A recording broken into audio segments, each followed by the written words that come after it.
Hello students, हम discuss कर रहे हैं हेपेटाइटिस और ये आज का हमारा थर्ड लेक्चर है हेपेटाइटिस के ऊपर। इससे पहले दो लेक्चर्स हम ऑलरेडी कवर कर चुके हैं। क्या क्या हमने कवर किया हुआ है? फर्स्ट, हेपेटाइटिस है क्या, क्या क्या रीजन हो सकते हैं हेपेटाइटिस होने के पीछे, कौन कौन से हेपेटाइटिस के वायरस हैं जिनकी वजह से हेपेटाइटिस हो रहा है फ्रॉम ए टू ई। पांचों वायरस हमने देखे थे, सबके ट्रांसमिशन रूट, इन्फेक्शन, ट्रीटमेंट, सबको हमने फोकस किया था। सेकेंड जो लेक्चर है हमारा, उसमें हमने स्पेशली हेपेटाइटिस बी वायरस के ऊपर बात की थी, क्योंकि हमें पता है अगर ओवरऑल हम देखें तो वायरस दो टाइप के ही होते हैं, डीएनए और आरएनए। और हमने देखा था कि हेपेटाइटिस के केस में जो हमारा हेपेटाइटिस बी वायरस है वो डीएनए वायरस है। उसके अलावा जो चारों वायरस हैं, चाहे वो हेपेटाइटिस ए हो, हेपेटाइटिस सी हो, डी हो या ई हो, ये सारे क्या है, आरएनए वायरस है। तो हम दोनों के इन्फेक्शन को अलग अलग देख रहे थे। पहले हमने हेपेटाइटिस बी वायरस के बारे में समझा, डिटेल में उसकी लाइफ साइकिल देखी, प्लस उसके ट्रीटमेंट को देखा। और आज के लेक्चर में हम बात करने जा रहे हैं हेपेटाइटिस सी वायरस के बारे में, कि जो हेपेटाइटिस सी वायरस है वो कैसे इन्फेक्ट करता है, और उसकी पूरी साइकिल को हम देखेंगे, प्लस उसके ट्रीटमेंट को हम समझेंगे। ठीक है, तो इतना आप यहाँ पे जुड़े रहिए। हम अब डिस्कस करना स्टार्ट करते हैं हेपेटाइटिस सी वायरस के बारे में, क्योंकि बी हमारा कवर हो चुका है। तो पहले ही मैंने बताया है कि हेपेटाइटिस सी वायरस क्या है, हमारा आरएनए वायरस है। यानी कि इसका जो न्यूक्लियर मटेरियल होगा, अगर हम इसका स्ट्रक्चर देखें तो इस तरीके से ये हमारा एक कैप्सिड है, न्यूक्लियो कैप्सिड जिसे बोलते हैं हम। न्यूक्लियो कैप्सिड क्यों बोला? क्योंकि इसके अंदर आपका ऑब्वियसली एक न्यूक्लियर मटेरियल होगा, वो क्या है, आपका आरएनए है। ठीक है, आरएनए। और ये आपका बाहर से जो कोट है इसे बोल दिया हमने कैप्सिड। इस कैप्सिड में ही आपके डिफरेंट एंजाइम प्रेजेंट होंगे, जो भी हम आगे चल के देखेंगे, वायरल प्रोटीन्स बेसिकली, जो कि इस वायरस से नए वायरस को बनाने में हेल्प करने वाले हैं। इसके अलावा like any other hepatitis virus except hepatitis A, इसके पास भी हमारा एक एनवलप होगा। सब में होता है, हमने बताया था ना, हेपेटाइटिस के सारे वायरस में एक एनवलप होता है, ये लिपिड का एनवलप है बेसिकली। केवल किस में नहीं होता है, हेपेटाइटिस ए के केस में नहीं होता है। तो ये बना हमारा हेपेटाइटिस सी वायरस का स्ट्रक्चर। तो बीच में क्या है, आरएनए है, न्यूक्लियर मटेरियल, बाहर से कैप्सिड है जिसमें सारी वायरल प्रोटीन्स प्रेजेंट होंगी, और आउटसाइड आपका क्या है, एक लिपिड एनवलप है। और एनवलप में भी हमारी कुछ प्रोटीन प्रेजेंट होती है, यहीं पे मैं मेंशन कर देती हूँ, E1 एंड E2 प्रोटीन। ठीक है, आगे चल के ये काम आने वाली है। एनवलप से याद रखेंगे, एनवलप ई और E1 E2 ये प्रोटीन हमारी एनवलप में होती है। तो अब हम देखते हैं कि भाई ये वायरस, ठीक है, किसी की भी बॉडी में ये वायरस एंटर कर गया। ठीक है, रूट मैंने बताया हुआ है कि हेपेटाइटिस सी वायरस केवल ब्लड के थ्रू ही ट्रांसमिट होता है। यानी कि अगर मान लीजिए किसी एक इंसान को हेपेटाइटिस सी वायरस से इन्फेक्टेड है वो, और अगर उसका ब्लड किसी दूसरे के कांटेक्ट में आता है, कारण कुछ भी हो सकता है ब्लड ट्रांसफ्यूजन हुआ हो, जो इन्फेक्टेड पर्सन है उसका ब्लड आपकी बॉडी में दिया गया हो। दूसरा कारण हो सकता है इन्फेक्टेड निडल है, उसी से उसको इंजेक्शन लगा था, वही निडल आप में यूज कर लिया। तो ये कारण हो सकते हैं जिसके थ्रू ये ट्रांसमिट होता है। ठीक है, तो अब होगा क्या, देखो ये हमारी हेपेटोसाइट है, सपोज हेपेटोसाइट बना लेते हैं, एक सेल बना लेते हैं हमारी जिसे इन्फेक्ट करेगा। थोड़ा सा मैंने सेल को मैं ओवल बना रही हूँ।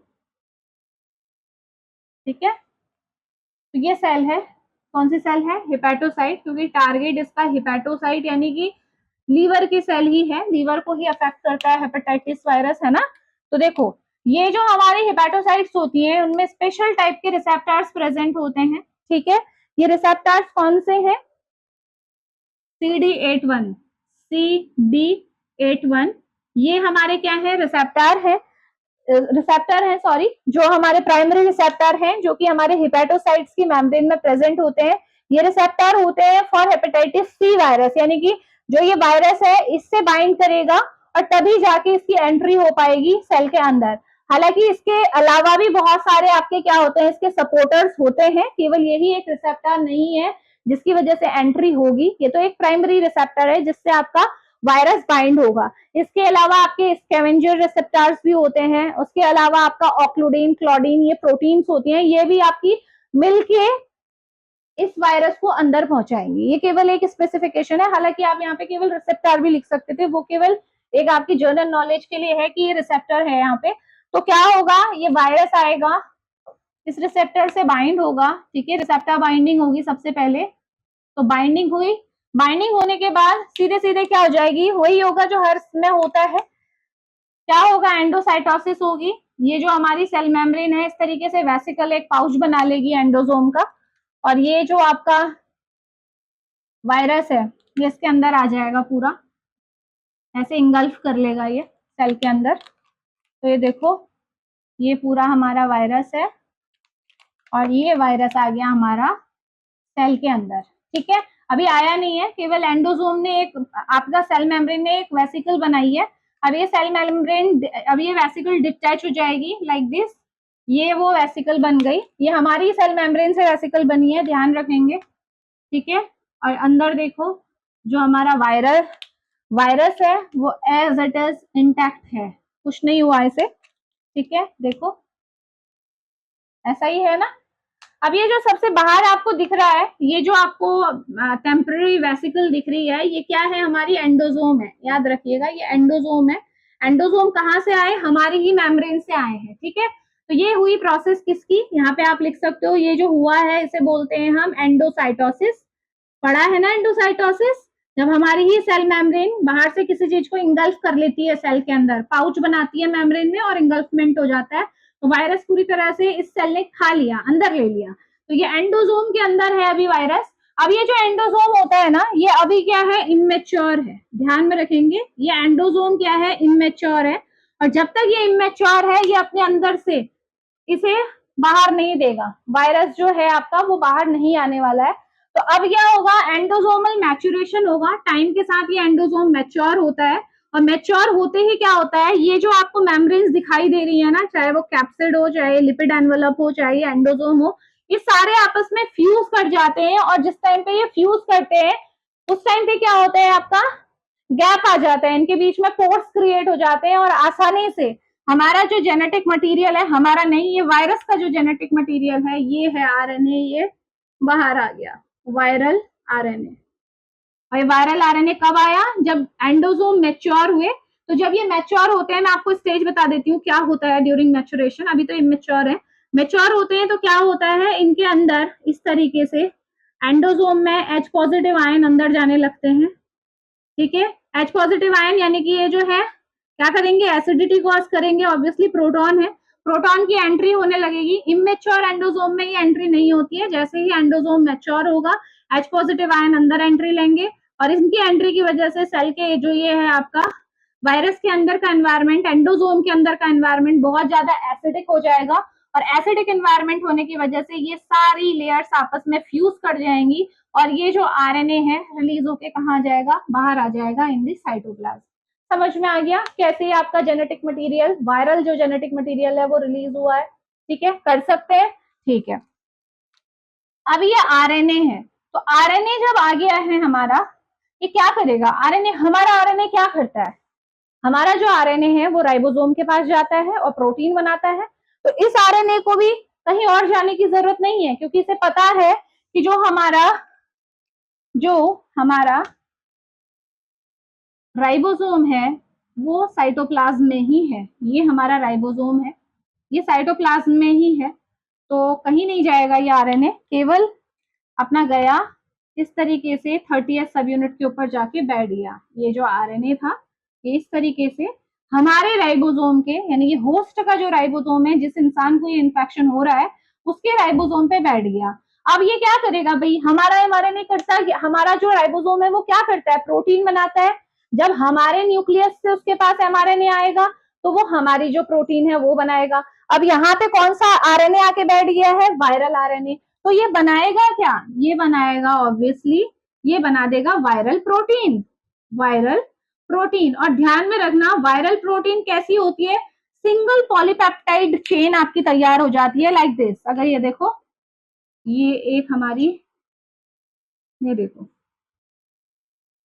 ये पूरी एक आपकी पॉलीपेप्टाइड चेन बन गई है, इसमें अलग अलग प्रोटीन्स आपको दिखाई दे रहे हैं, चाहे आप अलग कलर से भी इसे दिखा सकते हो, कुछ को ब्लू कलर से दिखा लो, है ना। ये देखो अलग अलग टाइप की प्रोटीन्स बन गई है, लेकिन ये प्रोटीन अभी भी कैसी है, एक ही स्ट्रक्चर में है, टूटी नहीं है, तो सिंगल पॉलीपेप्टाइड आप इसे बोल सकते हो कि ये राइबोसोम में इस आरएनए की वजह से जो प्रोटीन बना वो एक सिंगल पॉलीपेप्टाइड है, यानी कि सारी प्रोटीन अभी इकट्ठी है, ठीक है। अब इनको अलग अलग तोड़ना जरूरी है इनको फंक्शनल बनाने के लिए, ठीक है। तो इनको फंक्शनल बनाने के लिए 1 मिनट,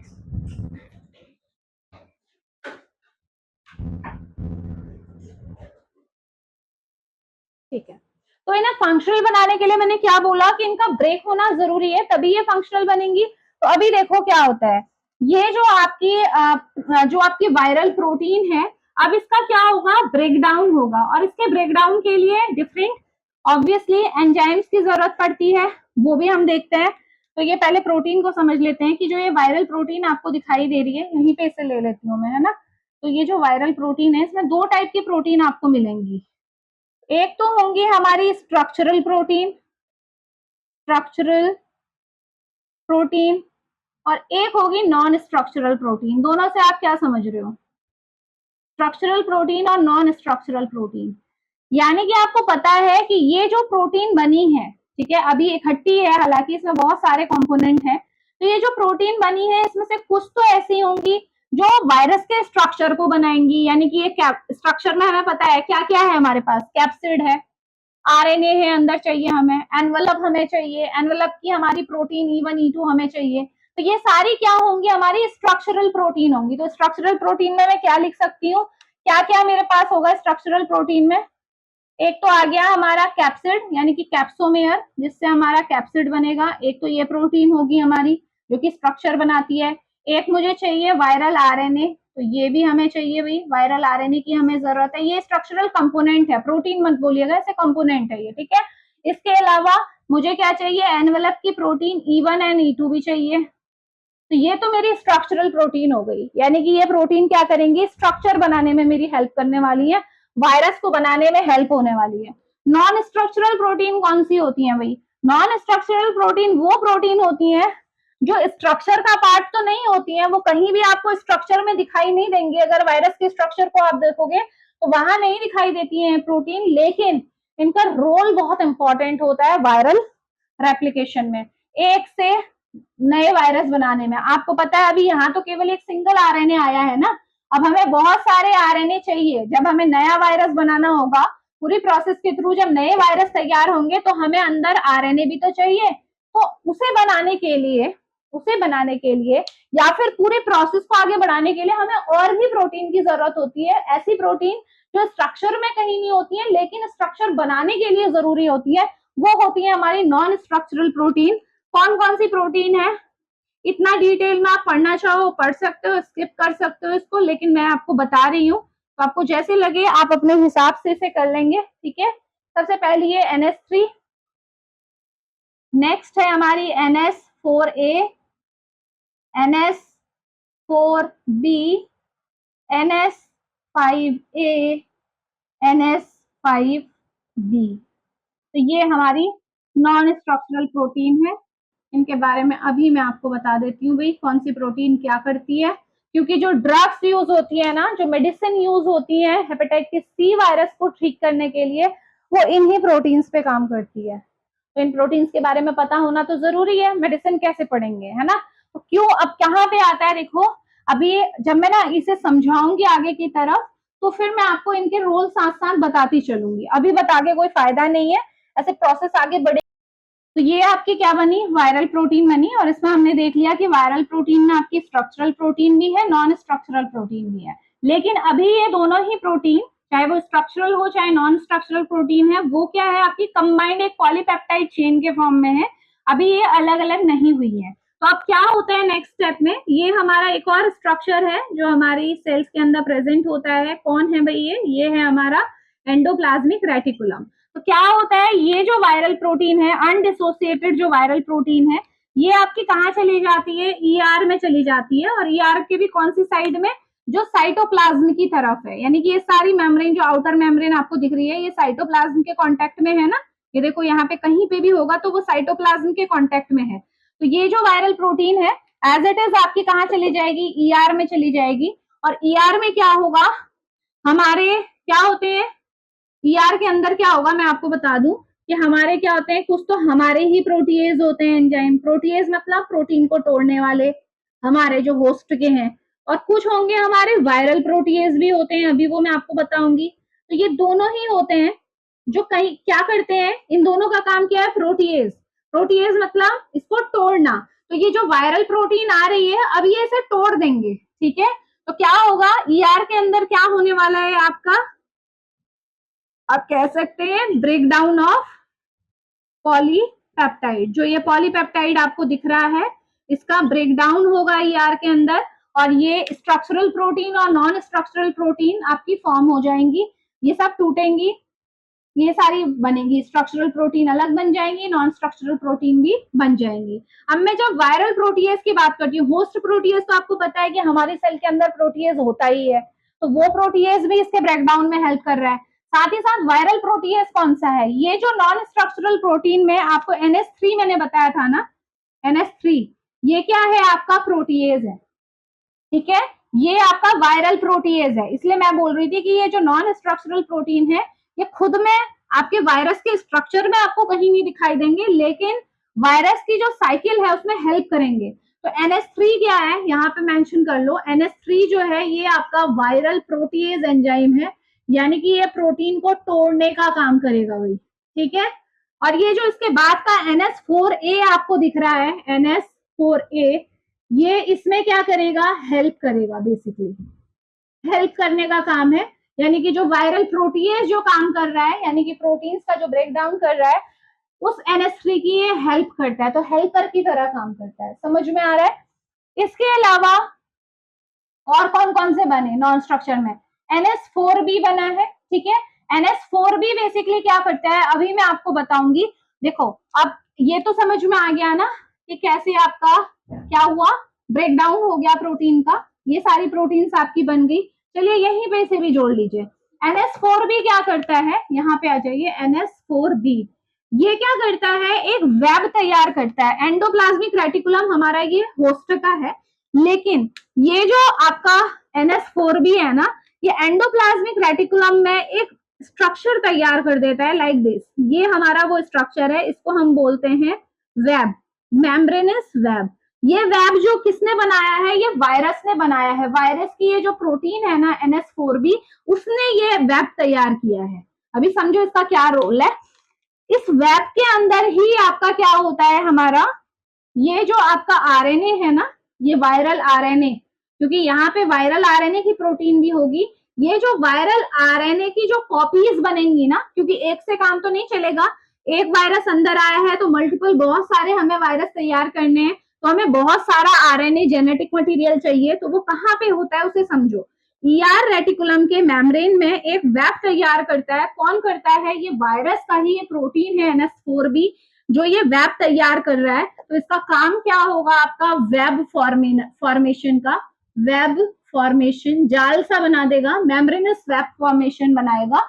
और यहीं पे आपका क्या होगा, यहीं पे हमारा RNA रेप्लिकेशन होगा, ठीक है। वेब के अंदर ही हमारा RNA रेप्लिकेशन होगा। तो सपोज अगर ये हमारी जो RNA की वायरल प्रोटीन जो है आपकी, अगर मान लीजिए एक RNA यहाँ आ गया है पहले से, क्योंकि यहाँ पे हुआ था ना, राइबोसोम में वो प्रोटीन बनी थी, तो राइबोसोम के थ्रू हमारी RNA भी बना होगा, RNA भी हमारा होगा। तो वो जो प्रोटीन है, जो वायरल RNA है, उसकी जो बहुत सारी कॉपीज अब तैयार होंगी, वो इस वेब के अंदर ही होंगी। और इस वेब के अंदर एक एंजाइम इस काम को करवाएगा। वो एंजाइम, वो आपका कौन सा आपका प्रोटीन है, उसे भी लिख लेंगे NS5B। NS5B ये जो प्रोटीन आपको दिख रही है NS5B, इसका नाम ही क्या है, देखो इसका नाम है RNA डिपेंडेंट RNA पॉलीमरेज। ये एक एंजाइम है बेसिकली, ये जो NS5B है पॉलीमरेज। तो ये आपका क्या है, एक एंजाइम है बेसिकली। ये प्रोटीन किसकी है, एंजाइम की। तो ये NS5B की हेल्प से क्या होगा, आपका जो RNA है उसकी कॉपीज तैयार हो जाएंगी। ये क्यों इंपॉर्टेंट है, ये ड्रग्स के लिए इंपॉर्टेंट है। Again and again I am telling you कि ये बहुत जरूरी है, इसको समझना। और बच कौन गया, NS5A। सबका फंक्शन समझ में आ गया। NS5A कुछ नहीं करता है, NS5A जनरली क्या करता है आपका, इसकी RNA पॉलीमरेज की ही क्या करेगा आपका, सॉरी NS5A जो है ये क्या करेगा, NS4B की हेल्प करेगा, ठीक है। तो इसके रेगुलेशन में ये काम करेगा। तो रेगुलेशन पार्ट जो है आपका वो कौन कर रहा है, NS5A। तो आप सीधे सीधे कह सकते हैं कि NS3 वायरल प्रोटीएज की तरह काम करता है, यानी कि जो ये प्रोटीन है इसको तोड़ेगा। हालांकि होस्ट प्रोटीएज भी ये काम करेगा, लेकिन वायरल प्रोटीएज भी यही काम करता है। NS4A इसकी हेल्प करता है, इसके फंक्शन के लिए जरूरी है। NS4B इस वेब को तैयार करता है ER के पास पे, ER की मेम्ब्रेन में ये एक वेब तैयार होगा, और इसी वेब के अंदर NS5A अपना फटाफट NS5B सॉरी अपनी कॉपीज बनाना स्टार्ट कर देगा आरएनए की, जो हमें जरूरत है जिसकी। और NS जो आपका 5A है वो वेब बनाने में आपकी जो रेगुलेशन पार्ट है वो इसे फॉलो करता है, ठीक है। जो आरएनए आप कह सकते हो रेप्लिकेशन जो हो रहा है उसको रेगुलेट करता है, ठीक है। तो इसका आप फंक्शन लिख सकते हो 5A का, है ना। एक तो रेगुलेशन हो गया, सिंपल लिख लेते हैं चलिए, रेगुलेशन ऑफ रेप्लिकेशन प्लस एक और फंक्शन होता है इसका वायरस असेंबली। अब जो वायरस की असेंबली होगी ना, पूरा वायरस तैयार होगा, उसमें भी ये प्रोटीन बहुत इंपॉर्टेंट है, ठीक है। तो चलिए ये इनके रोल हमें समझ में आ गए सारे प्रोटीन्स के। अब देखो क्या होगा, आरएनए बन चुका है, इस वेब के अंदर आरएनए तैयार हो चुकी है, आरएनए की कॉपीज की हमें कोई टेंशन नहीं है। वायरल प्रोटीन यहाँ आ चुका था, एंट्री ले चुका था, और ईआर के अंदर इसका ब्रेकडाउन हो चुका था, और हमें ये सारी प्रोटीन्स मिल चुकी हैं। अब करना क्या है, बहुत सिंपल सी बात है। देखो इनके मैं आपको फेड बता देती हूँ फटाफट से। ये जो आपको दिख रही है ना E1 और E2 प्रोटीन, ये रेड कलर से शो कर लेते हैं चलो। ये E1 E2 यानी कि जो एनवलप प्रोटीन है आपकी, बेसिकली ये एनवलप में प्रेजेंट होती हैं। तो वो क्या करती हैं, इसके अंदर आएंगी, टूटेंगी, और इस तरीके से एनवलप प्रोटीन जो होती है इस तरह से ER की मेम्ब्रेन में जाके इंसर्ट हो गई। जो एंडोप्लाज्मिक रेटिकुलम है उसकी मेम्ब्रेन में ये प्रोटीन चली जाती है। तो एनवलप प्रोटीन का तो पता चल गया कि इनका क्या हुआ, ठीक है। वायरल आरएनए का हमें पता लग गया था कि वो कहाँ गया था, आपका इस वेब में गया था, और वहां पे उसने अपनी कॉपीज बना दी थी। कैप्सोमियर जो है आपका, जो कि कोर है, अभी ये क्या करता है देखो, ये क्या करता है, हमारी यहीं पे ER में ही हमारा क्या होती है, लिपिड की ड्रॉपलेट्स होती हैं इस तरीके से, ठीक है। ये लिपिड की ड्रॉपलेट है बेटा, ध्यान रखना। अब यहाँ पे एक क्वेश्चन यहाँ पे आता है, हमेशा पूछा जाता है कि जो अगर किसी इंसान को हेपेटाइटिस C का इन्फेक्शन हुआ है ना, हेपेटाइटिस C वायरस ने किसी को इन्फेक्ट किया है, तो क्या होता है ऐसे लोगों में, आपको लीवर में बहुत ज्यादा आपका लिपिड डिपॉजिटेड मिलेगा, लिपिड जो है आपका अकुमुलेट आपको मिलेगा। क्यों ऐसा होता है, कि लिपिड के साथ क्या रोल है, तो वही मैं आपको बताने जा रही हूँ कि जनरली जो हेपेटाइटिस C वायरस अब तैयार होगा ना, वो हमेशा एक लिपिड मॉलिक्यूल के साथ एसोसिएटेड होता है। कैसे होता है देखो, ER में ही आपकी ये लिपिड की ड्रॉपलेट्स होती हैं, ये जो ग्रीन कलर से मैंने शो की हुई हैं, these are lipid droplets, lipid droplet, ठीक है। ये लिपिड की ड्रॉपलेट है, बाहर से फॉस्फोलिपिड की आपकी क्या, अंदर से लिपिड होता है इसके अंदर, जो कि न्यूट्रल होता है, कोई चार्ज नहीं होता है, और बाहर से एक आपकी मोनोलेयर होती है फॉस्फोलिपिड की, ठीक है। तो ये लिपिड ड्रॉपलेट्स हैं। तो होता क्या है, जो आपकी कोर है, कोर क्या है, ये कैप्सिड ब्लैक कलर से जो दिखाया गया है, तो इस तरीके से ये कोर क्या करता है आपका, इसके बाहर इस तरह से डिपॉजिट हो जाता है। कोर क्या करता है, ये लिपिड की जो ड्रॉपलेट आपको दिखाई दे रही है उसके बाहर से इसका ऐसे डिपोजिशन हो जाएगा, लाइक दिस। ये देखो, ये कोर इस तरह से डिपॉजिट हो गया, ठीक हो गया, कोर प्रोटीन का ये हो गया। अब क्या होगा देखो, ये सब प्रोसेस ER के अंदर चल रही है, मैं जो भी बोल रही हूँ वो ER के अंदर हो रहा है। यहाँ पे जो आरएनए बने थे, अब ये आरएनए तैयार है, आरएनए इसके कांटेक्ट में आएगा, इस कोर के कांटेक्ट में आएगा, और क्या होगा देखो, मैं आगे यहाँ पे बता रही हूँ, ठीक है। ये आरएनए है, ये दोनों एक दूसरे के कांटेक्ट में आए, तो रिजल्टेंट इफेक्ट क्या आया यार, क्या बना, इस तरीके से हमारा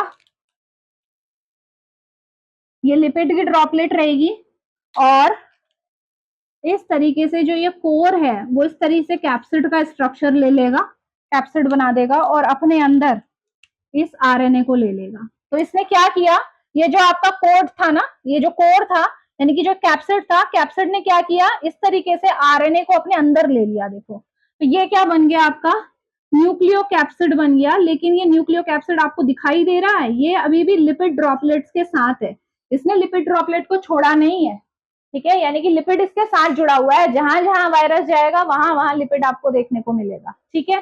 तो ऐसा हुआ, इतना समझ में आया, इतना काम हो चुका है। अब क्या होगा, अब तैयारी ये हो गई है कि ER का काम हो चुका है, एंडोप्लाज्मिक रेटिकुलम ने जो करना था वो कर लिया। अब आसानी से ये जो है आपका ये एंडोप्लाज्मिक रेटिकुलम से बाहर निकलने की कोशिश करेगा। तो मैं इसका केवल आउटर स्ट्रक्चर ऐसे बना रही हूँ। ये वो वायरस है, देखो ये है न्यूक्लियोकैप्सिड, ठीक है, इसके अंदर हमारा आरएनए है, और ये अगेन मैं बोल रही हूँ बार बार, ये लिपिड से एसोसिएटेड है, लिपिड ड्रॉपलेट को इसने छोड़ा नहीं है। अब क्या होगा, इसे एंडोप्लाज्मिक रेटिकुलम से बाहर निकलना है, तो एंडोप्लाज्मिक रेटिकुलम से बाहर निकलने के लिए क्या होगा, बडिंग की प्रोसेस होगी। एंडोप्लाज्मिक रेटिकुलम ऐसे वेसिकल फॉर्म करेगा लाइक दिस, ये वेसिकल बना दी इसने, ठीक है। और वेसिकल आपको पता है मेम्ब्रेन में क्या है, हमारी E2 और E1 प्रोटीन है, एनवेलप प्रोटीन है।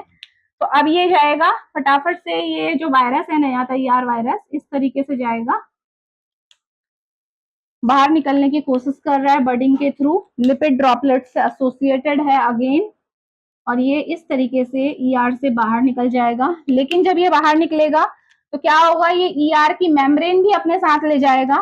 तो देखो ये हो गई हमारी ER की मेम्ब्रेन, एंडोप्लाज्मिक रेटिकुलम की मेम्ब्रेन, जिसमें हमारा क्या है, इस तरीके से एनवेलप प्रोटीन है E1 E2, अंदर हमारा कौन आ गया, कैप्सिड, कैप्सिड के साथ कौन है, कैप्सिड के अंदर कौन है, ये है हमारा आरएनए, और यहाँ पे क्या है, कौन एसोसिएटेड है, आपकी लिपिड ड्रॉपलेट जुड़ी हुई है। अब इसके बाद क्या होगा, अब ये तैयार हो चुका है, हालांकि देखो यहाँ पे मैंने ग्रीन कलर से बनाया हुआ है एनवेलप, इसको आप ब्लू कर लो, ठीक है, सारे में चेंज कर लेना है, इसे ब्लू कर लो, सो दैट आपको कंफ्यूजन ना रहे कि मैम ने यहाँ ग्रीन बना दिया और यहाँ पे ब्लू आ गया एनवेलप। तो ये एनवेलप ही है, ठीक है, तो इसे इस तरीके से बना लेते हैं, दिस इज एनवेलप, ठीक है, ये हमारा क्या है, एनवेलप है लिपिड का, ठीक है, जिसमें आपकी क्या है, प्रोटीन्स है। तो ये हमारा क्या है, नया वायरस तैयार हो चुका है, ठीक है, नया वायरस तैयार हो चुका है, ये तैयार है आपका वायरस, नया है ये, ठीक है। अब देखो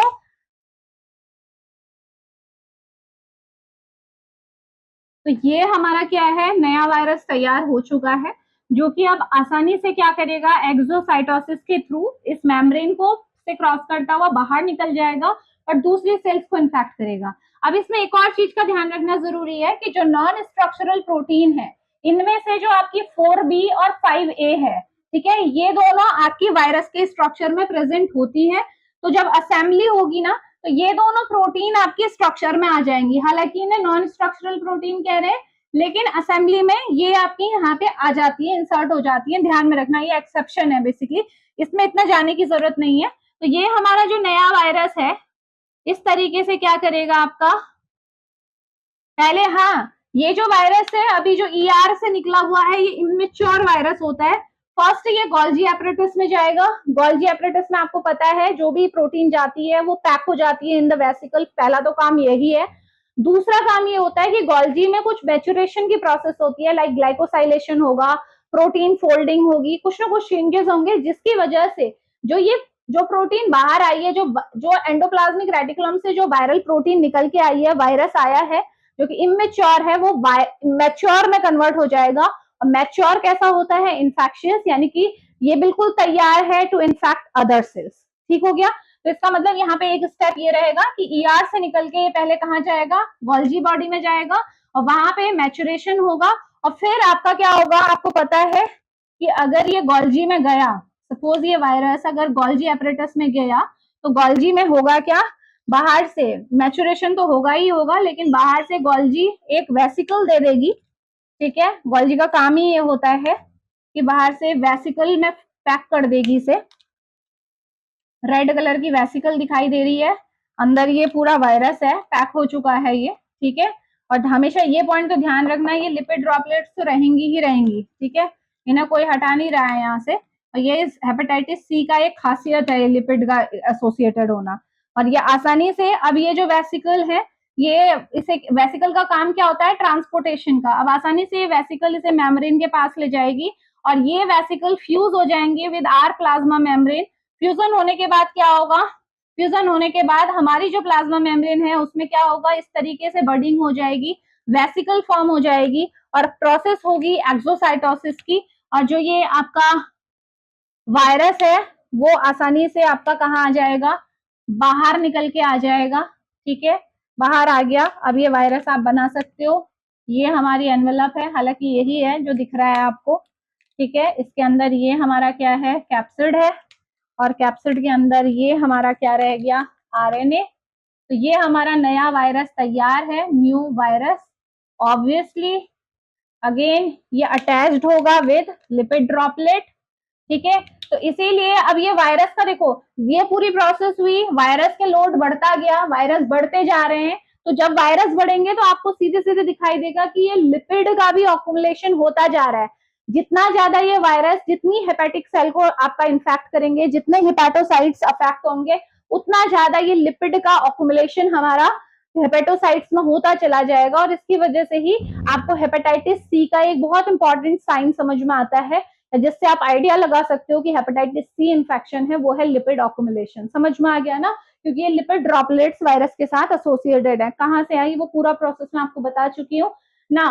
अब बात करते हैं इसके ट्रीटमेंट की। तो ये कैसे आपका साइकिल कंप्लीट हुई है तो आपको समझ में आया। तो अगर आपको ट्रीट करना है हेपेटाइटिस सी को, तो यहाँ पे हमारी डायरेक्ट एंटीवायरल ड्रग काम करती हैं, जो कि काम करती हैं इन नॉन स्ट्रक्चरल प्रोटीन के ऊपर। ठीक हो गया। अगर आप किसी भी तरीके से इन प्रोटीन्स को रोक सकें तो आपका काम बन जाएगा। और जो पहला टारगेट है वो है ये NS3। आप इस प्रोटीएज को रोक लीजिए, क्योंकि वायरल जो प्रोटीएज है along with host protease obviously यही है जो वायरस के ये जो पूरी चेन बनी हुई है इसको तोड़ रहे हैं। अलग अलग कंपोनेंट जो स्ट्रक्चरल नॉन स्ट्रक्चरल प्रोटीन हमारी बन रही है वो इसी प्रोटीएज की वजह से बन रही है ज्यादातर। तो ये जो अगर प्रोटीएज को आप किसी तरीके से रोक लो तो ये आगे की प्रोसेस कभी भी नहीं होगी, वायरस की असेंबली होगी ही नहीं, नई वायरस बनेंगे ही नहीं। तो एक तो टारगेट हो गया NS3 जो कि यूज होता है अभी फिलहाल में, जो इनके लिए जो हमारा हेपेटाइटिस सी इन्फेक्शन के लिए जो ड्रग यूज होती है उसका पहला टारगेट यही है, NS3 इनहिबिशन। आप इसको, ये वाले आपका प्रोटीन है जो कि वायरल प्रोटीएज है, इसे आप इनहिबिट कर दीजिए, ठीक है। और दूसरा टारगेट हमारा रहेगा NS5B। आपको पता है ये वो प्रोटीन है NS5B जिसकी वजह से आपका आरएनए से आरएनए की कॉपीज बन रही हैं, एक आरएनए से बहुत सारे आरएनए की कॉपी बन रही हैं, यानी कि ये आरएनए पॉलीमरेज एंजाइम है बेसिकली। और आप इसको अगर रोक देंगे तो कॉपीज नहीं बनेंगी, और कॉपीज नहीं बनेंगी तो नए वायरस की असेंबली होगी कैसे। जब आपका जेनेटिक मटेरियल ही नहीं रहेगा तो वायरस कैसे असेंबल हो सकता है। तो ये दो टारगेट हमारे पास अवेलेबल हैं, तो इन दोनों पे हमारी ड्रग्स काम करती हैं, ठीक है। तो आप इनमें मेंशन कर सकते हैं प्रोटीएज इनहिबिटर, यानी कि जो NS3 इनहिबिटर है, ठीक है, उसमें आ जाएगी ग्रेजोप्रेविर एंड ग्लैकोप्रेविर कर सकते हैं, ठीक है। ग्रेजो एंड ग्लैकोप्रेविर, प्रेविर इसमें लास्ट में आ रहा है, ठीक है, इसको ध्यान में रखेंगे। सॉरी स्पेलिंग मिस्टेक है, प्रेविर PRE, ठीक है। ग्रेजोप्रेविर, ग्लैकोप्रेविर, ये दोनों ही क्या है आपकी इस पे काम करती है। हालांकि ये जो ड्रग्स है खाली NS3 पे काम नहीं करेंगी, NS4A पे भी काम करती है, क्योंकि NS4A जो होता है वो NS3 की हेल्प करता है, आपको पता है को फैक्टर की तरह काम करता है। तो ये जो ड्रग्स हैं ये दोनों पे काम करती है, ठीक है, समझ में आ गया। तो ये हो गई। नेक्स्ट टारगेट हमारा है NS5B, यानी कि ये जो ड्रग होंगी ये सीधे सीधे इस एंजाइम को ही रोक देंगी, इस प्रोटीन को ही इनहिबिट कर देंगी। तो चलिए RNA dependent RNA polymerase inhibitor में कौन सी आती है, डोसाबुविर। कहाँ पे मेंशन करें इसे, यहीं पे मेंशन करें, ठीक है। ड्रग का नाम है डोसाबुविर, इसमें बुविर आ रहा है लास्ट में, ठीक है। एक है सैफा, आई थिंक सैफा ही है ना, सोफोस बुविर इसके लास्ट में है, ठीक है। नेम याद करना थोड़ा सा, जितना आप पढ़ते रहेंगे आपको याद होते रहेंगे, बट अभी के लिए याद रखिए प्रेविर जिसके एंड में है वो हमारी प्रोटीएज इनहिबिटर है, बुविर जिसके एंड में है वो हमारी क्या है, RNA dependent RNA polymerase inhibitor है। तो ये है ड्रग्स जो कि हेपेटाइटिस सी वायरस के इन्फेक्शन में यूज होती है। वैक्सीन इसकी आज तक बनी नहीं है, ठीक है, उस पर काम चल रहा है, बट फिलहाल के लिए ये था all about hepatitis C virus infection, ठीक है। हेपेटाइटिस सी बेसिकली कैसे ये वायरस कैसे इन्फेक्ट करता है, इसका कैसे हम इलाज कर सकते हैं। तो ये हुआ पूरा आपका हेपेटाइटिस कवर, ठीक है। मिलते हैं नेक्स्ट लेक्चर में। Thank you so much.